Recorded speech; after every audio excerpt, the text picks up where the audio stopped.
রোহিঙ্গা ইস্যুতে মিয়ানমারের সঙ্গে সরাসরি আলোচনায় বাংলাদেশকে সহায়তা করবে চীন। বেইজিংয়ে প্রধানমন্ত্রী তারেক রহমানের বৈঠকে প্রেসিডেন্ট শি জিনপিং। ত্রিদেশীয় ইকোনমিক করিডোর নিয়ে আলোচনা। তিন আনমের স্কয়ারে প্রধানমন্ত্রী তারেক রহমানের শ্রদ্ধা। ভারতের সব পুশিন চেষ্টা ঠেকিয়ে দিচ্ছে বিজেপি, দাবি স্বরাষ্ট্রমন্ত্রীর। ফেরত আনার চেষ্টা চলছে বেনজির ও হাদি হত্যায় সন্দেহভাজনদের।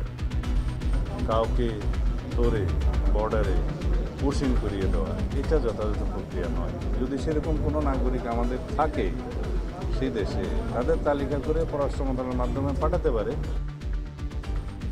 স্বরাষ্ট্রমন্ত্রী সকল মন্ত্রণালয়ের দায়িত্ব পালন করলেও নিজ মন্ত্রণালয়ে উদাসীন, অভিযোগ বিরোধী দলীয় নেতার। আমরা একটা পরিবর্তন পেয়েছি, এখন বাংলাদেশ আগামীতে সঠিক পথে পরিচালিত হবে।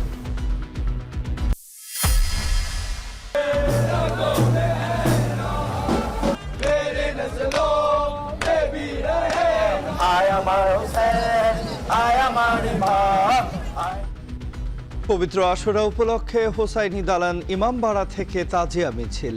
শোকের আবহে রাজধানীর বিভিন্ন সড়ক প্রদক্ষিণ, ঢাকার বাইরেও নানা আয়োজন।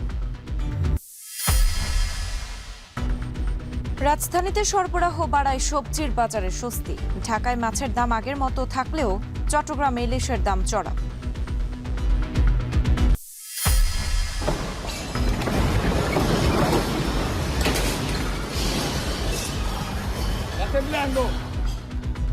শক্তিশালী ভূমিকম্পে মৃত্যুপুরী ভেনেজুয়েলার কারাকাস, নিহত বেড়ে 235, লাখো প্রাণহানির শঙ্কা। নেমে এসেছে ভয়াবহ মানবিক বিপর্যয়।